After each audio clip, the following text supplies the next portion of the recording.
sahabat dalam Dhamma dimanapun Anda berada, kita berjumpa lagi pada kesempatan baik ini di acara Bima Nusantara, Bincang Dhamma Nusantara yang diselenggarakan oleh Pergabi. Nah, dalam acara ini sebenarnya dipersiapkan guna untuk menyongsong Waisak Waisak Pelajar Bersama di tahun 2022 ini. Nah, dalam acara ini nanti kita banyak akan kedatangan tamu spesial, yaitu dari guru-guru agama Buddha dari seluruh Nusantara Indonesia yang kita cintai ini. Nah, sebelum saya perkenalkan pembicara kita pada malam hari ini siapa, izinkan saya memperkenalkan diri saya dahulu ya. Katanya tak kenal maka tak sayang, maka izinkan saya memperkenalkan diri. Nama saya Pak Sukadi. Saat ini saya bertugas atau mengajar di SMA Kesatuan Bogor. Ya, saya mengajar sebenarnya dari jenjang SMP, tapi saya izinkan bilang di jenjang SMA saja ya. Nah, tanpa perlu berlama-lama, mari kita sambut pembicara kita. Saya ingin memberikan salam kepada beliau. Selamat malam Ibu Namo Buddhaya, Ibu Mimi, apakah sudah hadir di sini? Ya, selamat malam Pak Sukadi, Namo Buddhaya. Ya, Namo Buddhaya Ibu. Ibu hari ini kabar baik dan sehat ya Ibu ya? Sehat Pak. Semoga Bapak juga ya. Ya, oke Ibu, kita hari ini mau bincang dhamma nih Bu di acara Bima Nusantara Bu. Di acara ini banyak didengar oleh seluruh pelajar Buddhis dari seluruh Nusantara, bukan hanya pelajar pastinya, tapi banyak yang orang mungkin lebih dewasa yang mungkin sudah bekerja tapi juga turut mendengarkan acara kita hari ini. Nah, sebelum kita memulai, boleh tidak Bu, supaya semuanya bisa mengenal Ibu lebih lanjut, saya meminta Ibu untuk memperkenalkan diri Ibu, nama, dan mungkin sekarang juga sedang ngajar di mana Bu? Ya, terima kasih Pak Sukadi. Ya, saya sendiri nama Nio Semni. Saya sering dipanggil Ibu Mimi Pak Sukadi ya. Ya, Ibu dan Mimi ya. Nama upasika pandita saya Suyani, dan pengalaman menjadi kepala sekolah di SMA Ananda selama 7 tahun dan sebagai guru dari tahun 1999. Wow, oke. Nah, kita mulai bincang kita kayaknya Ibu, karena Ibu udah memperkenalkan diri dan para pendengar di sini juga pengen tahu lebih lanjut apa sih yang bakal Ibu ceritakan atau apa yang Ibu bakal sharingkan kepada kita. Nah, Ibu kan tadi mengajar dari tahun 99 ya Ibu ya, udah cukup lama ya Bu ya. Kalau boleh tahu dulu mengajar di jenjang level apa Ibu? Pertama kali pernah punya pengalaman mengajar. Ya, baik Pak Sukadi. Tadi saya lupa ya, saya bertugas di SMA Bogoraya ya. Dan dari level TK sampai SMA Pak. Jadi karena induk saya di SMA ya, jadi seperti yang tadi Pak Sukadi sudah katakan, saya awal mengajar memang mengajar bukan agama Buddha. Jadi saya mengajar akuntansi Pak. Jadi background saya awal itu dari lulusan Bina Nusantara, komputer akuntansi. Lalu lanjut di tahun 2010 ya, itu saya memperdalam agama Buddha dan mengajar agama Buddha tentunya sampai sekarang. Dan mungkin ada sedikit cerita Pak Sukadi kenapa saya dari mengajar akuntansi sekarang jadi mengajar agama Buddha. Oh, ceritanya bagaimana tuh Bu? Mungkin kita semua pendengar di sini sahabat dalam Dhamma ini pengen juga dapat cerita dari Ibu, sharing dari Ibu. Bagaimana Bu? Boleh Ibu ceritakan kepada kita? Ya, awalnya sih mungkin ini ya Pak. Ketika saya sudah mengajar akuntansi, memang ada kekosongan guru agama pada saat itu, dan niatnya itu hanya satu, ingin membantu agar tidak ada kekosongan guru agama ya pada saat itu. Dan dari awal ketika saya bersekolah pun tidak ada terpikir bahwa saya nantinya mengajar agama Buddha gitu. Tidak ada terpikir sedikit pun. Tapi dengan apa namanya dengan niat untuk menanam kebajikan, untuk membantu siswa-siswi yang beragama Buddha dalam mendalami Dhamma, tentunya tekad itu tetap dilaksanakan sampai sekarang. Wow, Seperti itu. jadi Ibu seperti apa ya? Ini alasan Ibu kenapa Ibu yang tadinya apa? Mengajar akuntansi lalu pindah haluan mengajar agama dan Ibu merasa bahagia ngajar di sini ya. Seperti mungkin dapat keuntungan ganda selain finansial, Ibu juga dapat keuntungan kepuasan batin yang Ibu. Nah, saya pokoknya fokus ingin mengajar agama Buddha sampai hari ini gitu ya, Bu ya. Iya Pak, jadi ada kesenangan tersendiri ya ketika ketika kita melihat siswa-siswi kita lebih baik dan ada perubahan dalam kehidupannya, tentunya itu adalah keinginan yang sangat luar biasa ketika kita melihat siswa-siswi kita berhasil. Jadi benar-benar satu pengalaman spiritual sehingga saya tetap berlanjut dan niatnya cuma satu, untuk menanam kebajikan. Jadi inilah cipta bahagia seorang pendidik biasanya seperti ini, Bu. Bisa melihat berbahagia ketika anak didiknya berhasil dan sukses ya, Bu ya. Kayaknya kebahagiaan itu benar-benar milik kita gitu ya, Bu. Nggak bisa kita tukar dengan yang lain gitu ya. Betul, Pak. Oke. Apalagi ini Pak Sukadi, ada ketika kita melihat siswa di sekolah lain yang memang tidak punya guru agamanya, ya itu adalah satu bentuk pelayanan kita terhadap Buddha Dhamma. Jadi selain mengajar di SMA Bogoraya, saya juga memang melakukan pelayanan keagamaan bagi siswa-siswi yang tidak memiliki guru agama Buddhanya di sekolah SMK negeri atau SMA negeri, Pak Sukadi. Wow, memang benar sih ya Bu, itulah kondisi kita Bu. Terkadang kita butuh banyak peran aktif generasi muda tentunya ya untuk berkiprah di bidang kita ya, maksudnya di bidang memberikan pengajaran Dhamma gitu untuk teman-teman yang ya mungkin belum dapat gitu ya, belum dapat guru, wihara juga jauh ya. Nah, Ibu, kita mungkin masuk ke pembahasan atau diskusi kita pada hari ini, Bu. Mungkin teman-teman pelajar di seluruh Nusantara ini pingin dapat pesan atau nasihat dari Ibu tentang materi apa sih Ibu yang bakal Ibu sampaikan ke pendengar semua ini? Baik, untuk materi saya di Bincang Dhamma. Bincang Dharma, Bincang Dhamma Nusantara Ibu. Ya. Baik, untuk tadi awalnya itu kan niat dan tujuan saya untuk menjadi guru agama Buddha pun untuk menanam kebajikan. Jadi di malam hari ini saya coba untuk sharing kepada teman-teman dan Bapak Ibu dan anak-anakku sekalian di seluruh Nusantara, sebenarnya apa sih itu perbuatan baik gitu ya. Jadi jangan sampai ketika kita mau melakukan kebajikan tuh ada hal yang membuat kita itu menjadi beban melakukan kebajikan.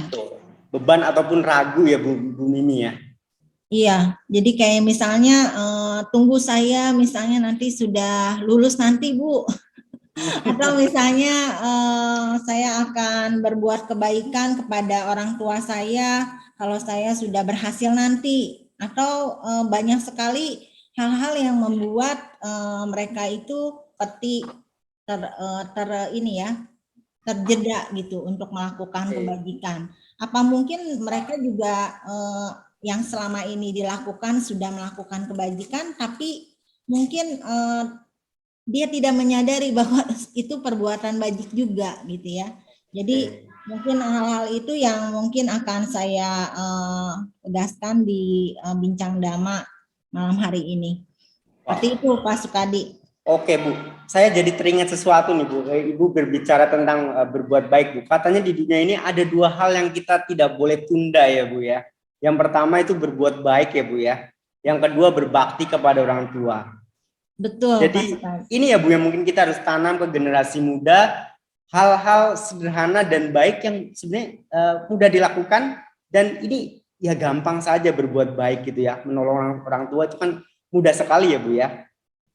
Ya, dan itu pun satu kata perenungan yang saya terinspirasi dari kata perenungan Master Cheng Yen ya, pendiri Buddha Suci, dan mengingatkan saya terus dan selalu agar saya tetap berpegang teguh terhadap tetap menanam kebajikan, Jadi seperti yang tadi dibicarakan, kalau kita pernah belajar tentang apa itu kebajikan, kita juga pernah mengenal yaitu dasa punya kirewatu ya, Pak Sukadi ya. Jadi ada 10 cara untuk melakukan kebajikan yang kita ketahui, mungkin ada di antaranya ada dana, sila, lalu ada bawana ya, dan mungkin di sini melayani, menghormati ya, bentuk-bentuk dari dasa punya kirewatu itu sendiri. Ada patidana, ada patanumodana, kalau nanti dibahas mungkin agak panjang nih Pak Sukadi. Ada damasawana, ada damadesana juga pandangan yang lurus ya Pak Sukadi. Mungkin di sini ada beberapa hal yang ingin lebih ditegaskan lagi dalam kita bagaimana sih sebenarnya apa sih yang sudah kita lakukan. Mungkin memang kita sudah melakukan kebajikan, tapi kita tidak sadari itu, dan ternyata di dalam agama Buddha di dasa punya kirewatu itu memang ada gitu ya. Contohnya mungkin yang bisa saya berikan yaitu ketika misalnya kita pergi ke wihara. Ketika kita pergi ke wihara, sebenarnya dari dasa punya kirewatu ini banyak hal yang sudah terangkum di dalamnya gitu ya Pak. Jadi ketika kita ke wihara pastinya kita memiliki sila yang baik. Artinya ketika kita masuk ke dalam wihara, kita berusaha untuk berpikir baik, berucap baik, tentunya pasti berbuat baik, yaitu silanya, ya kan? Lalu ketika kita sudah berdoa, tentunya itu juga merupakan satu bentuk dari kebajikan. Baca parita, mengulang khotbah dhammasawana, ketika kita mendengarkan ada narasumber yang berbicara pada saat itu, kita sudah melakukan dhammasawana, ya gitu ya. Lalu ketika kita sudah membaca parita, lalu kita berdoa, lalu kita meditasi, gitu kan ya, meditasi. Dan sudah meditasi, lalu kita berdana, ya kan? Lalu dari 10 itu mungkin ketika kita sudah ke wihara banyak sudah kita lakukan gitu ya. Jadi kebaikan-kebaikan itu ternyata sudah tercangkup dalam 10 dalam perbuatan bajik ini. Apalagi ketika misalnya kita mendengarkan narasumber yang misalnya pengertian-pengertian, memberikan inspirasi terhadap kita, mungkin aja yang tadinya pikiran lurus, pikiran kita yang tadinya kurang bajik menjadi lebih tercerahkan, gitu ya, dari pandangan yang tidak bajik menjadi lebih bajik lagi. Dan tentunya ketika kita sudah melakukan doa, gitu kan, dengan penghormatan kepada orang yang pada leluhur, menghormati orang yang lebih tua, atau misalnya melakukan sikap-sikap bajik dalam wihara, itu juga kita sudah melakukan menghormati gitu ya. Dan ketika kita membacakan parita etawata, kita juga melakukan pelimpahan jasa kepada semua makhluk ya. Dan pastinya ini sangat penting Pak Sukadi. Banyak orang sudah melakukan kebajikan, tapi kenapa kehidupan saya tidak mengalami perubahan gitu ya Pak Sukadi? Ya mungkin salah satunya pertama yang dilakukan itu mungkin belum menyadari sepenuhnya bahwa yang dilakukan itu memang bajik gitu ya. Lalu yang kedua, ketika sudah melakukan kebajikan, kita lupa untuk melakukan pelimpahan jasa kepada para leluhur atau kepada semua makhluk, dan itu sangat penting Pak. Karena ketika kita belum melakukan patidana, pelimpahan jasa, berbagi, itu mengakibatkan bahwa satu perbuatan baik kita itu tidak utuh. Wow, oke. Dan ya kalau misalnya mungkin kalau dalam satu perbuatan itu bisa berbuah, itu mungkin kalau ketika berbuahnya itu sangat manis, mungkin itu udah melewati satu kebaikan yang sangat utuh. Tapi kalau misalnya mungkin rasanya manisnya kurang manis banget, berarti ada sesuatu hal yang terlupakan. Nah, salah satunya itu belum melakukan pelimpahan jasa. Mungkin kayak seperti itu, Pak Sukadi. Jadi sebenarnya dalam dasa punya Kiriwatu ini yang bisa kita lakukan dalam kehidupan sehari-hari, termasuk kita melakukan tadi Pancasila Buddhis ya, dalam pengendalian diri kita dalam keseharian. Sedikit nih Pak Sukadi, ini ada satu ungkapan, ada murid saya mengatakan ada satu cerita di satu malam yang gelap, ketika ada satu rumah yang mempunyai pohon mangga yang sangat ranum, lalu orang tersebut ingin mengambil mangga tersebut, gitu kan? Dan dia bertanya lagi, apakah saya sudah melakukan satu keburukan? Padahal saya tidak diketahui oleh orang pemilik rumah itu, tapi dalam cerita itu dikatakan bahwa ada langit yang melihat.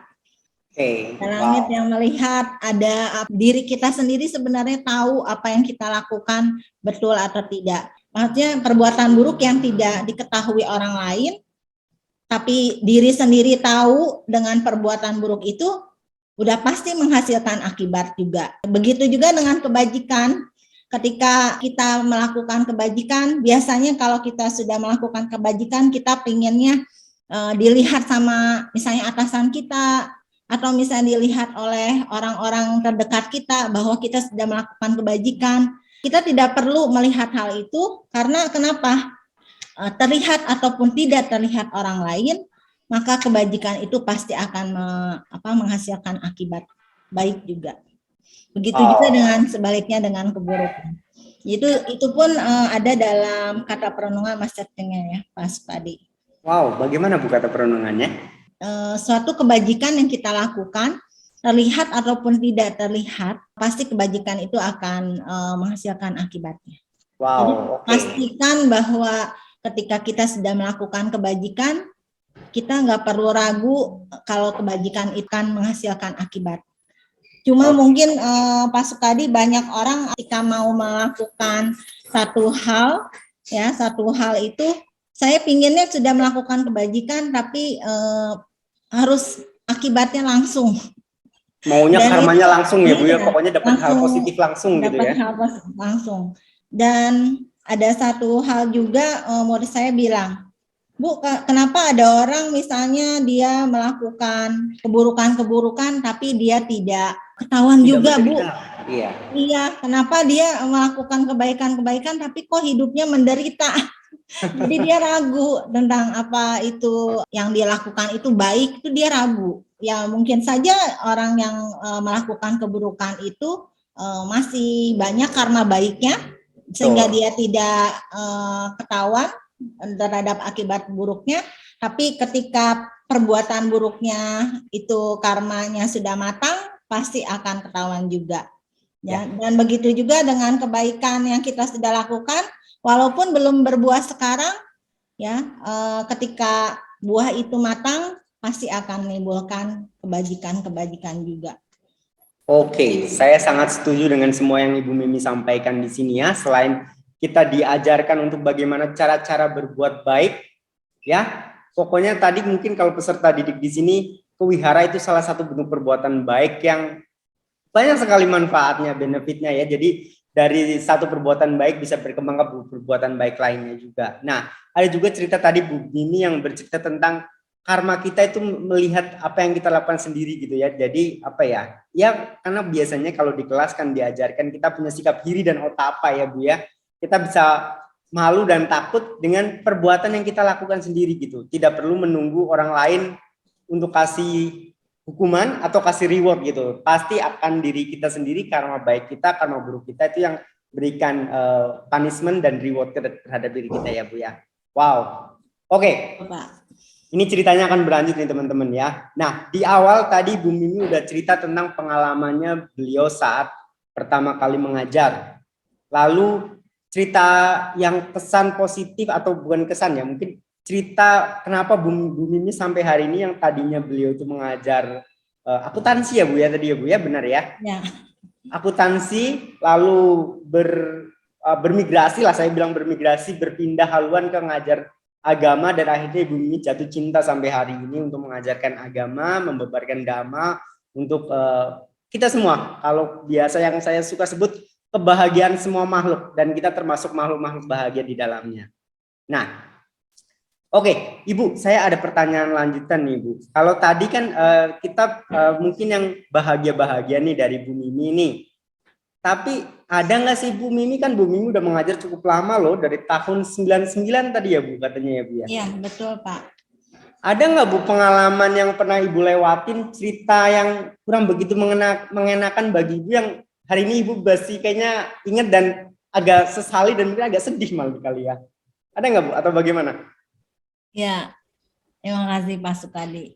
Ya, Wow. pastilah dalam kehidupan kita sekarang ada hal yang menyenangkan dan ada yang tidak menyenangkan juga ya Pak Sukadi. Iya, betul. Keseharian kita lah ya Bu ya. Dalam pengalaman saya menjadi kepala sekolah di SMA Ananda dan beberapa sekolah yang saya sudah ajar, mungkin di sana saya cuma terbersit ada satu pemikiran, ada anak yang memang butuh donasi untuk dia bersekolah, tapi belum banyak orang yang bisa mengulurkan tangan untuk mereka dan bersekolah dengan baik gitu. Jadi masih banyak anak-anak di luar sana yang butuh bantuan dan pertolongan dari kita semua untuk lebih mengejar cita-citanya gitu loh Pak. Oke, wow.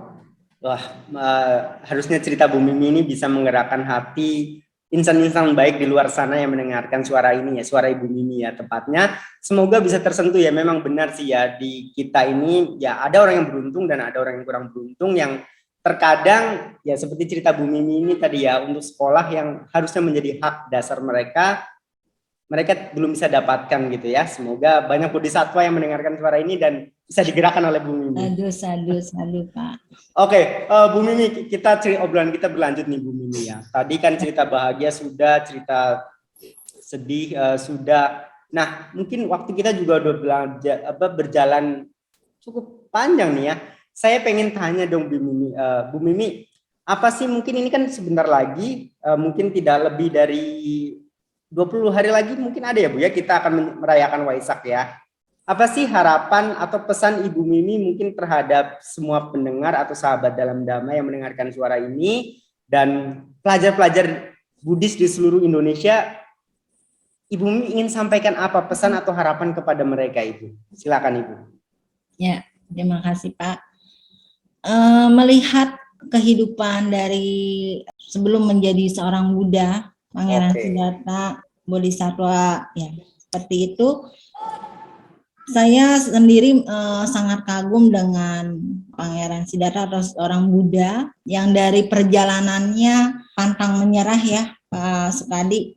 Jadi saya dalam kehidupan saya lebih cenderung, ayo anak-anak jangan menyerah ketika kita mau mencapai sesuatu yang baik. Ya, tentunya seperti teladan dari Buddha sendiri yang ketika sebelum menjadi seorang Buddha melakukan beberapa peristiwa-peristiwa yang kalau misalnya kita menyerah pasti tidak jadi Buddha ya. Ya, betul. Dan itu saya lihat kita harus seperti Buddha yang jangan gampang menyerah menghadapi. Jangan gampang menyerah. Gitu ya Bu ya. Iya, dan terus berkarya dan terus melakukan kebajikan agar dalam kehidupan kita tentunya banyak kemudahan-kemudahan yang kita dapat walaupun di masa sulit seperti ini ya Pak Sukadi tentunya. Jadi ketika kita melakukan banyak kebajikan, mungkin kita tidak tahu ya. Yang penting kita sudah melakukan kebajikan, tapi kenapa banyak kemudahan yang kita dapat dalam kehidupan kita sekarang, ya? Karena banyak sekali hal-hal yang sudah kita lakukan baik itu kemudahan-kemudahan yang kita dapatkan. Seperti itu. Jadi jangan menyerah. Oke, wow, ini keren ya. Jangan menyerah. Oke, tetap semangat, Wirya. Kalau beberapa hari lalu Mister suka bilang kita itu berjuang, ya, kita harus fight gitu. Nah, oke, teman-teman, rupanya kita obrolannya makin panjang ya, tapi supaya kita nggak berputar-putar lalu kita kehilangan poin kita hari ini, mungkin saya ingin meminta Ibu Mimi untuk tadi harapan sudah, kesimpulan kali ya dari pembicaraan kita atau diskusi kita tadi yang ada cerita positif, lalu pengalaman inspiratif, lalu pesan bijak tadi Bu Mimi, supaya mungkin banyak bodhisatwa atau orang-orang yang bajik yang mendengarkan pesan Bu Mimi bisa menolong tadi yang Ibu Mimi sampaikan gitu ya. Nah, kita mau simpulkan Ibu dong, saya boleh minta kesimpulan dari Ibu? Ya. Mungkin beberapa kata untuk membuat closing statement sebelum acara ini kita selesaikan, Bu. Ya, closing statement saya mungkin seperti Dhammapada ayat 118, ya, Tata Waga bab 9 ya. Jadi apabila seseorang berbuat bajik, hendaklah ia mengulangi perbuatannya itu dan bersukacita dengan perbuatan itu. Jadi sungguh membahagiakan akibat dari memupuk perbuatan bajik. Jadi seperti itu Pak Kadi. Oke, sadu, saya ucapkan sadu 3 kali. Sadu. Ya, oke, sobat-sobat sedama dimanapun Anda berada, demikian apa yang mungkin bisa kita bicarakan dengan Bu Mimi pada kesempatan kali ini. Tapi semoga kita ada kesempatan baik lainnya lagi, sehingga kita bisa ketemu Ibu Mimi lagi ya. Ibu Mimi setuju ya Ibu Mimi ya, kalau Ibu Mimi mungkin kita undang lagi atau sejenisnya ya Bu ya. Sadu. Oke, semuanya. Sebelum saya akhiri perbincangan ini dengan Bu Mimi, saya ingin meminta izin untuk mengucapkan terima kasih sekali lagi kepada Ibu Mimi. Terima kasih Ibu Mimi yang telah menemani kita semua dalam acara Bima Nusantara, Bincang Dhamma Nusantara yang diselenggarakan oleh Pergabi.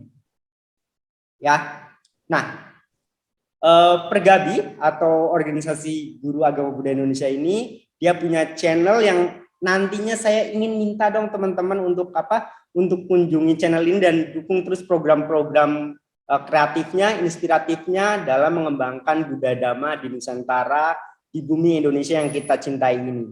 Gimana caranya? Dengan cara tonton videonya, dengan cara like, dengan cara share, ya, dan pastinya di subscribe, oke? Supaya tidak ketinggalan informasi atau video-video terbaru yang begitu baik dan begitu inspiratif. Oke, semoga semuanya bisa melakukan ya, apalagi yang mendengarkan tadi perbincangan kita kali ini. Oke, demikian yang bisa kita berikan pada acara kali ini. Untuk akhir kata, saya ingin mengucapkan terima kasih kembali kepada Ibu Mimi dan terima kasih juga kepada semua pendengar acara ini, Bincang Dharma ini. Semoga bisa mengambil inspirasi ataupun ya manfaat paling tidak ya. Akhir kata, saya ingin mengucapkan terima kasih, salam Namo Buddhaya. Namo Buddhaya.